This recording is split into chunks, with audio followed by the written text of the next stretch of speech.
여러분 반갑습니다.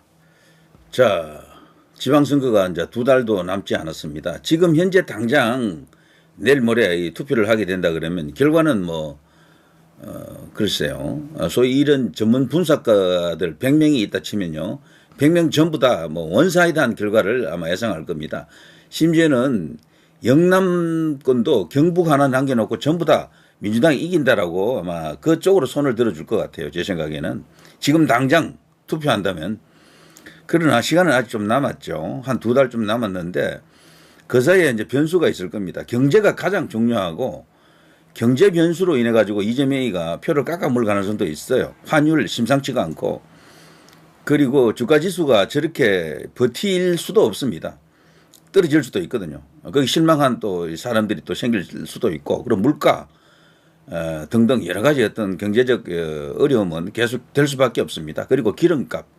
이 만일에 이란 관련한 이 사태가 길어질 경우에 기름값 고공 비용으로 인해서 또 지지율이 엄청난 또 춤을 추게 됩니다. 그러니까 이재명에게는 큰 악재가 되죠. 그런 것들이. 그게 만일에 지방선거 전에까지 계속 된다 그러면은 글쎄요. 그걸로 인해 가지고 여야 간의 입지에 큰 변화가 따를 수도 있습니다. 자, 그러나 현 시점에서 이제 지지율 조사를 보게 되면은 간단치 않는 건 사실이죠. 가끔 이렇게 제가 지지율 이야기를 안 하는데 거의 오늘 한번 했더니 아까 이런 댓글이 있더라고요. 국민의힘 다자 대결에서 지금 대구 같은 경우에 누굽니까 민주당 후보로 나오는 김부겸에게 전부 다 아주 원사이드하게 지는 결과를 보더니 국민의힘 후보자가 지금 여러 명 지금 있잖아요. 헷갈려서 그렇다. 후보가 한 사람으로 압축되면 달라진다 그러는데 정말 그렇게 되기 바랍니다. 그런데 이 간단치가 않은 것이 이 보면요. 이진숙 대구시장 예비 후보 지금 현재 무소속 상태나 마찬가지예요. 아직은 당적을 갖고 있지만 자기 뜻이 관철되지 않을 경우에는 무소속 출마를 예고하고 있습니다. 폭주하고 있다 그럴까? 너무 지금 강하게 저항을 하고 있는 느낌이 드는데 이건 누구를 향해서 이렇게 하고 있다? 이정현 공관위원장을 한다라고 생각하면요. 너무 그거는 나이브한 생각이고 결국은 장동혁 대표를 향해서 이렇게 하는 겁니다. 이 보면요. 잘못했을 때 피해를 최소화하는 방법. 잘못을 인정하라. 공천 다시 하라는 이야기죠. 계속해서 이런 글을 자기가 지금 적어놓고 밑에 임무영이라고 하는 이거 아주 강한 어떤 자기 입장을 대변하는 글을 이렇게 떡하니 올려놓고 있죠. 당대표에게 역할을 하라는 이야기입니다. 참고로요. 지난 지방선거 때 강원도지사 김진태가 컷오프 됐거든요. 그 당시 김진태가 지지율이 더 높았어요. 그런데도 그 당시 이제 공관위원장이 컷오프를 해버렸습니다. 그때 아마 그 정진석이가 이랬죠. 공관위원장이.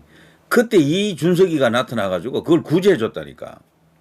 그때 김진태가 머리 깎고 말이죠. 그 텐트 치고 텐트 시위를 했었죠. 그 준석이가 그때 거기 떡 나타나가지고 좀 안쓰럽게 쳐다보더니 바로 그걸 뒤집더라고. 공개 경쟁으로 돌리더라고. 그게 당대표에게는 그런 권한이 있는 거야. 근데 제가 알기로는요. 지금의 당대표는 권한이 더 많아요. 이 당헌 당규를 좀 바꿨어. 그래서 지금 당대표가 그 당시 당대표보다도 권한이 더 많습니다. 얼마든지 장동혁 대표가 할 수가 있어. 근데 제가 볼 때 장동혁 대표가 이걸 안 하고 있는 거죠. 그냥 공관위에 일임하고 있다라는 의미보다는 자기 뜻이 반영이 됐다라고 보는 거예요. 그러니까 가만히 있는 겁니다.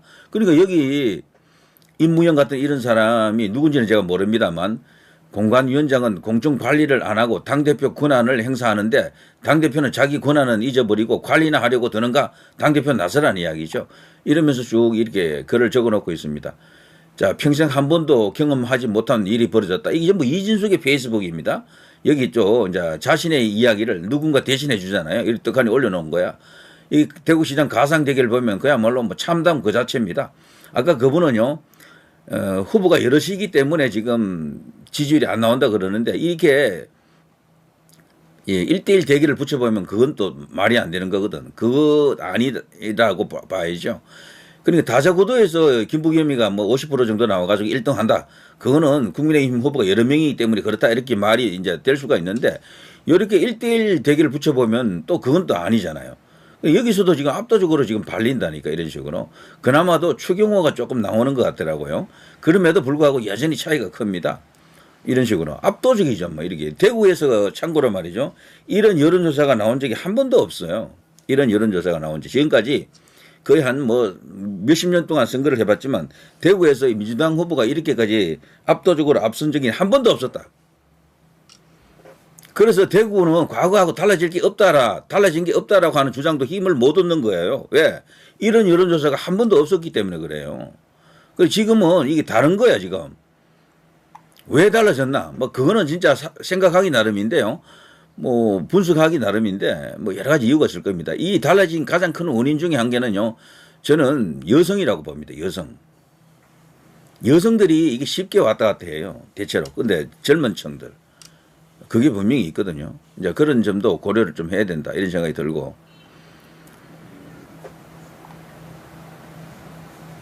전부 이렇습니다. 이준석이가 지금 뭐 그야말로 페이스북에 폭주를 하고 있습니다. 계속해서 이런 거 올리는 거지. 자기 계정에 자기 글은 하나도 없잖아요. 여기 뭐 JAAG, KIMN 요 사람이 계정을 여기 또 올려놓은 거야. 여기 보면요. 보수의 가치는 내동댕이 치고 어쩌고 저쩌고 뭐 하면서요. 이준석 전 방송통신위원장이 대구시장 이준석이라는 어깨띠를 두르고 뭐 이런 식으로 이제 선거 운동을 하는 거죠. 흰색 옷을 입고 이렇게 하는 것은 무소속을 염두에 두고 있다. 무소속으로도 나갈 수 있다라는 것을 이렇게 시위, 과시하는 겁니다. 누구를 향한 과시다? 유권자를 향한 어떤 자기 알리기도 되지만 결국에는 이 장동혁을 향해서 지금은 다 이렇게 데모를 하는 겁니다. 자, 이래도 이런 식이에요. 자, 뭐 이런 거. 뭐 57.8대 26.7 뭐 읽어주기 민망합니다. 추경호가 좀 나오긴 하는데 추경호도 많이 멀어져 있잖아요. 52.3대 36.6. 유영아도 욕심을 부리면 안 돼요. 제 생각에는. 대구가 자기 연고지가 있는 것도 아니잖아. 국회의원으로 만족을 해야지 왜 자꾸 시장 이런 걸 하려고 그러지?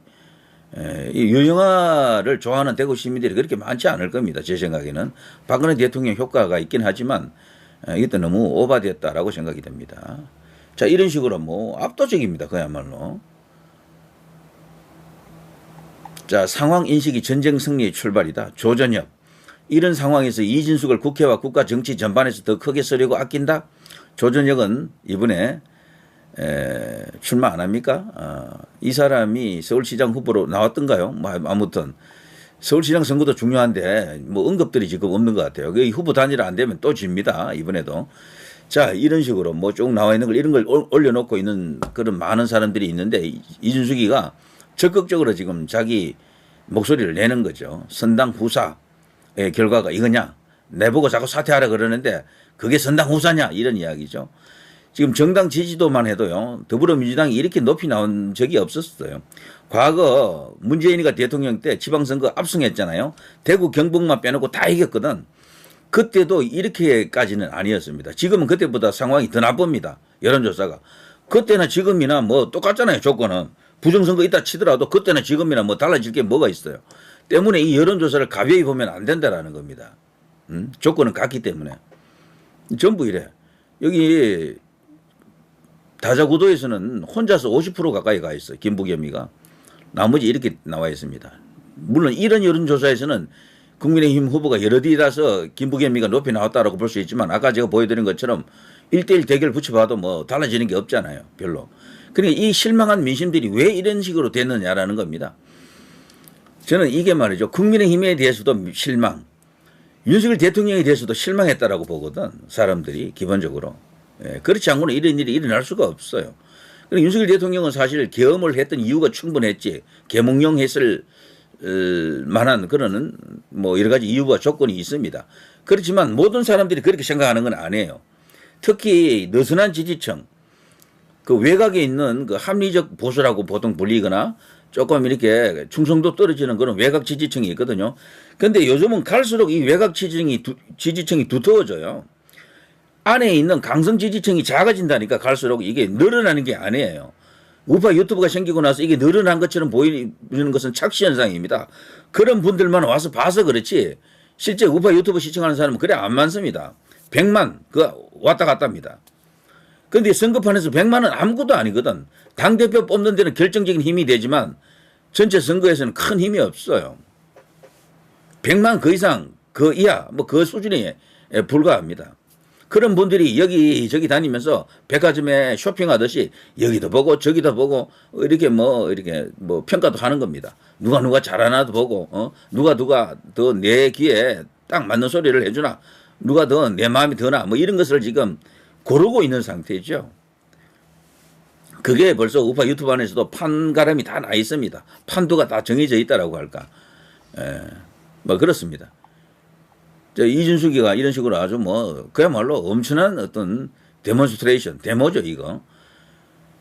중앙에서 던져주면 그대로 뽑아주라. 이게 선당 후사입니까? 그래서 대구가 요 모양 요 꼴 경상도 사투리 좀 써봤습니다. 여기서 경상도 사투리가 어디 있습니까? 요 모양 요 꼴 여기 경상도 사투리입니까?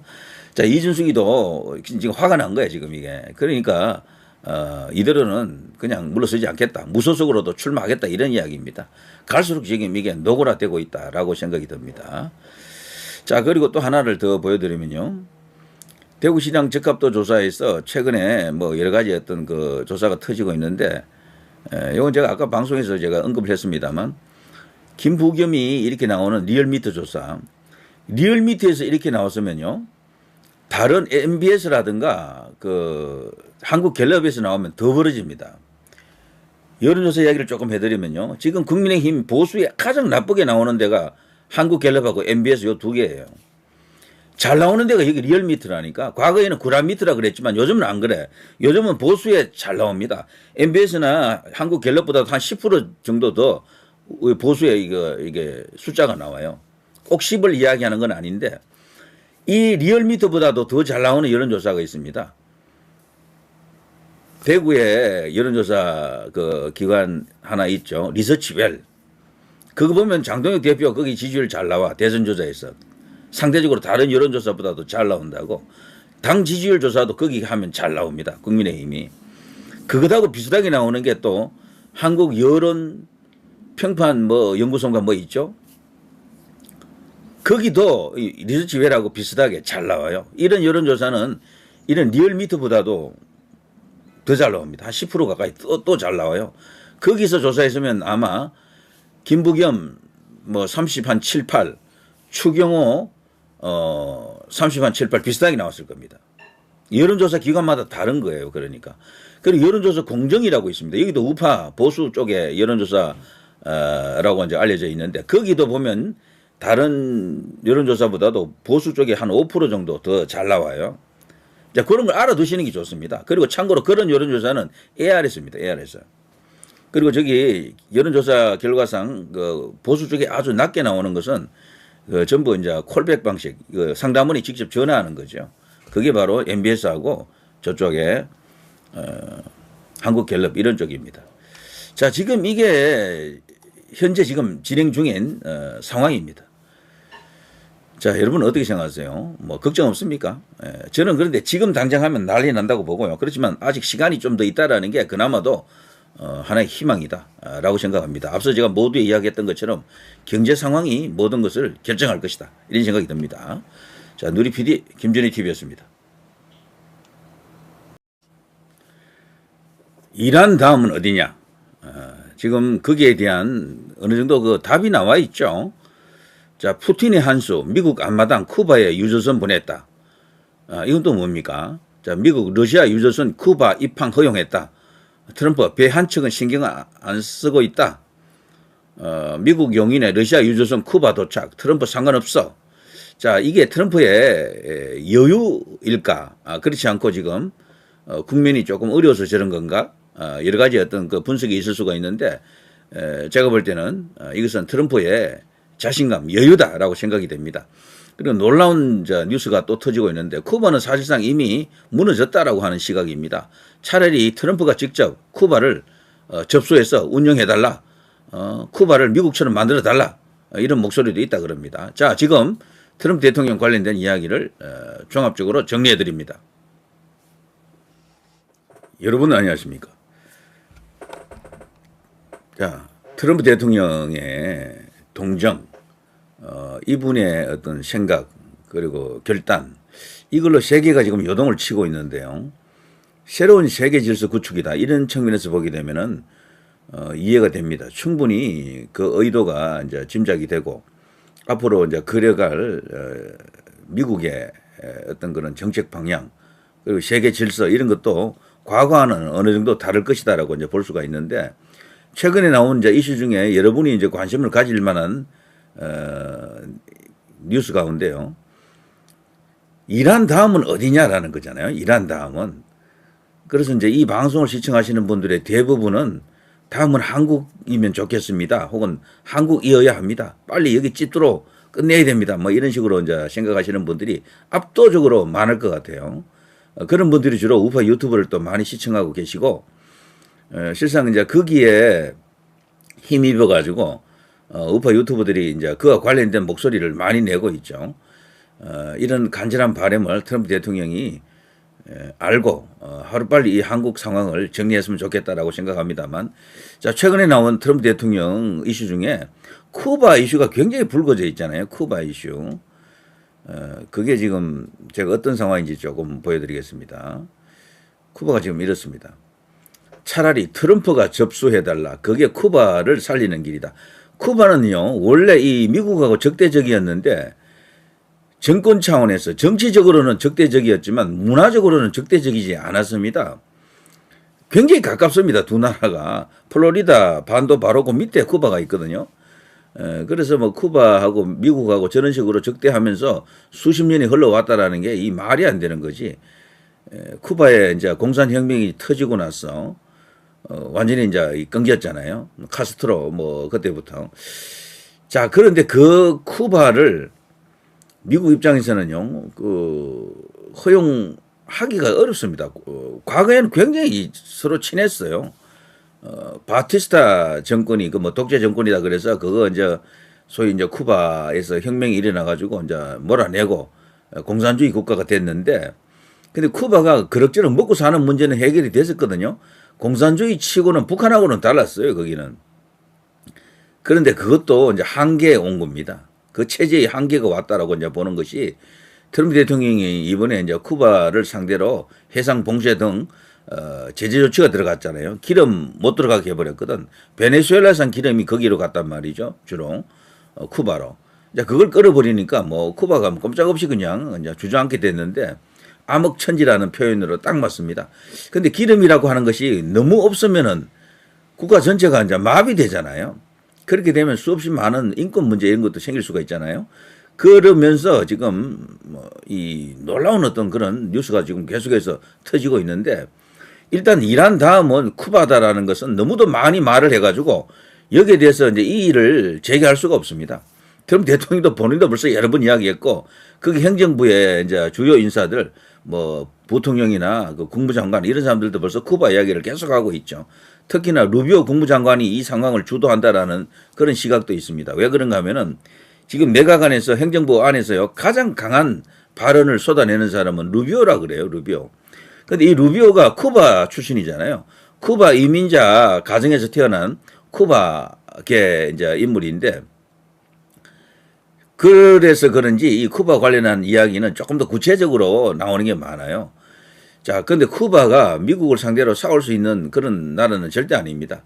쿠바 정교군이 이제 고작 5만 명에 이제 불과하고 무기도 대부분 구식 소련제가 대부분이라서 뭐 무용지물이다 이렇게 봐야 되겠죠.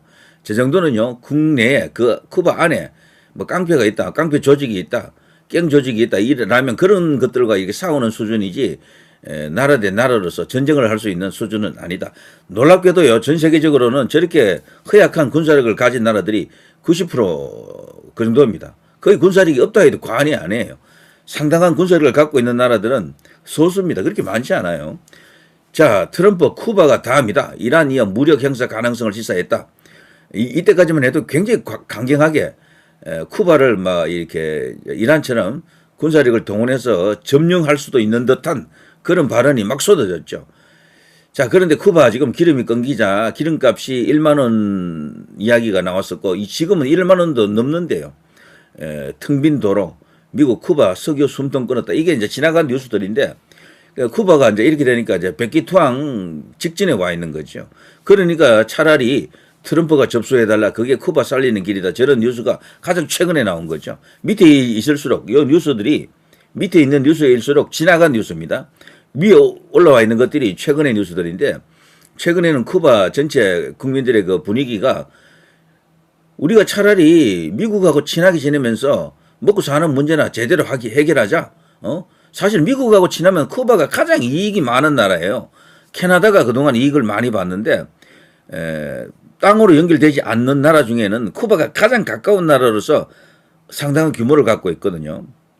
그리고 인구도 한 1,000만 넘고 그 쿠바가 이번에 이 일로 인해 가지고 잘하면 친미 국가가 될 수 있다라는 어떤 그런 전망과 분석이 터지고 있고 놀랍게도 쿠바 안에서 실제 저런 민심이 있다 그러네요. 자, 저 차라리 트럼프가 접수해달라. 우리 쿠바를 트럼프가 접수해달라.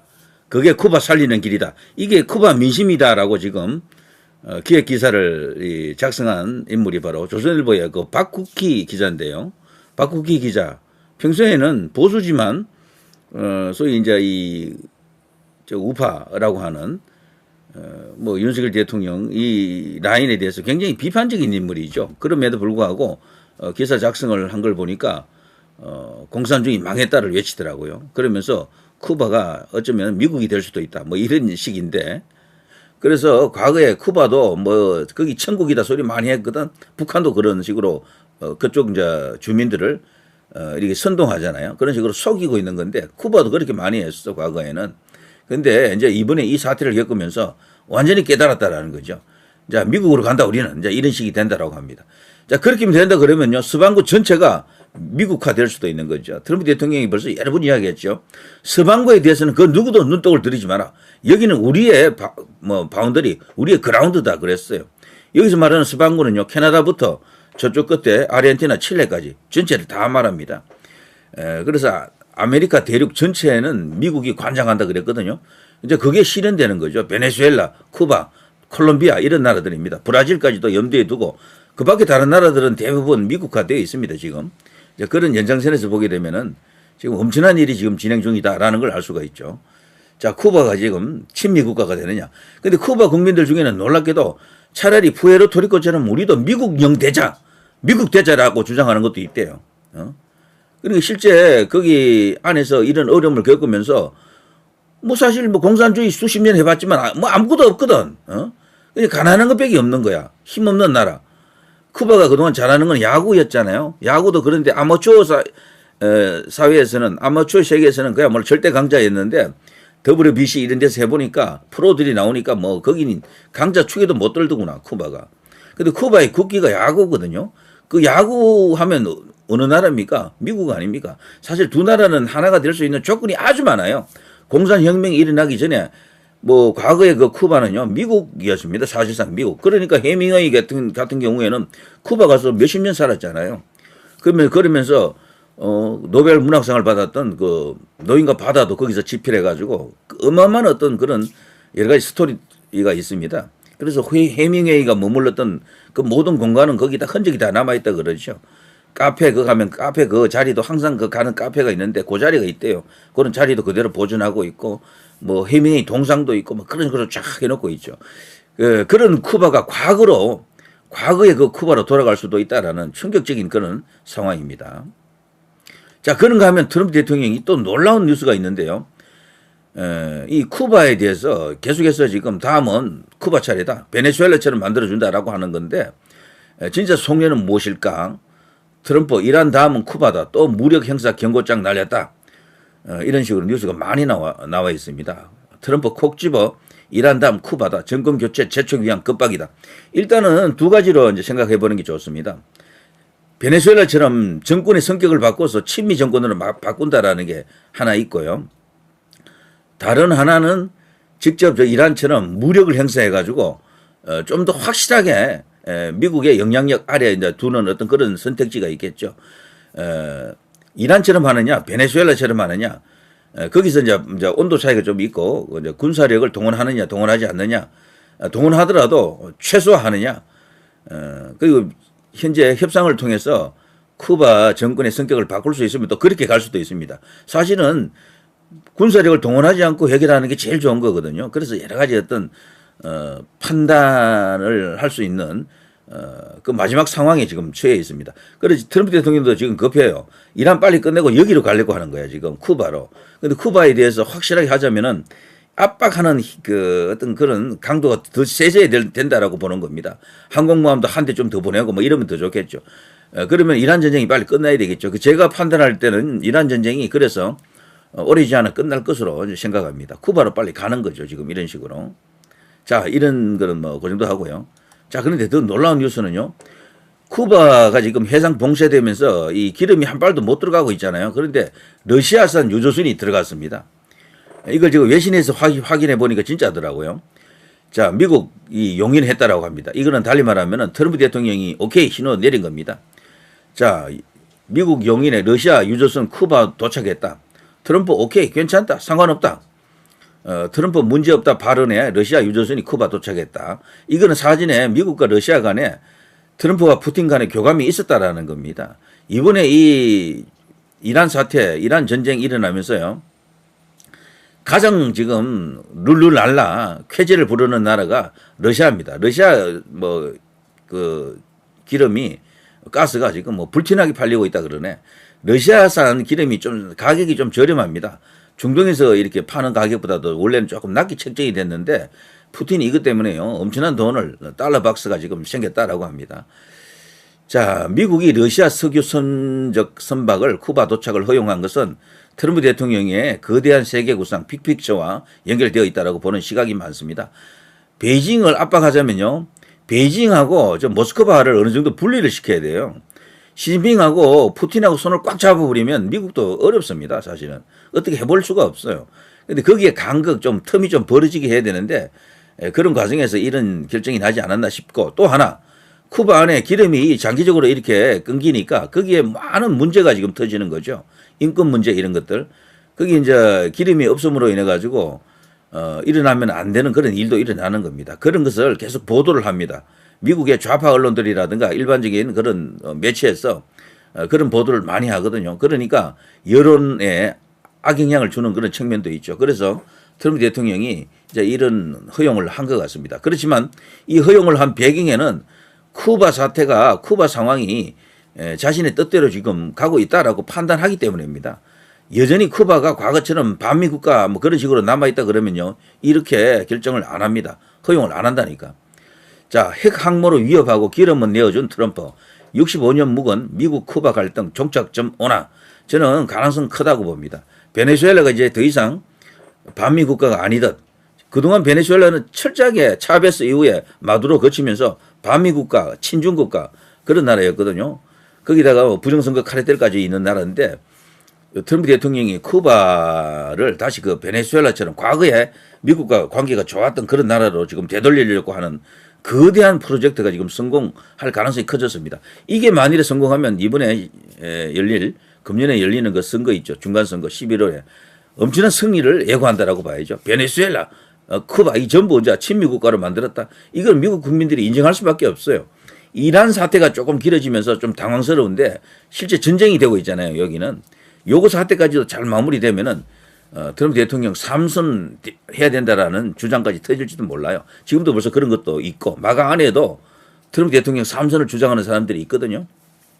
그럼 국내 여론이 미국 여론이 확 또 이렇게 좋아질 수도 있습니다. 지금보다 더 좋아질 수도 있다. 이런 이야기죠.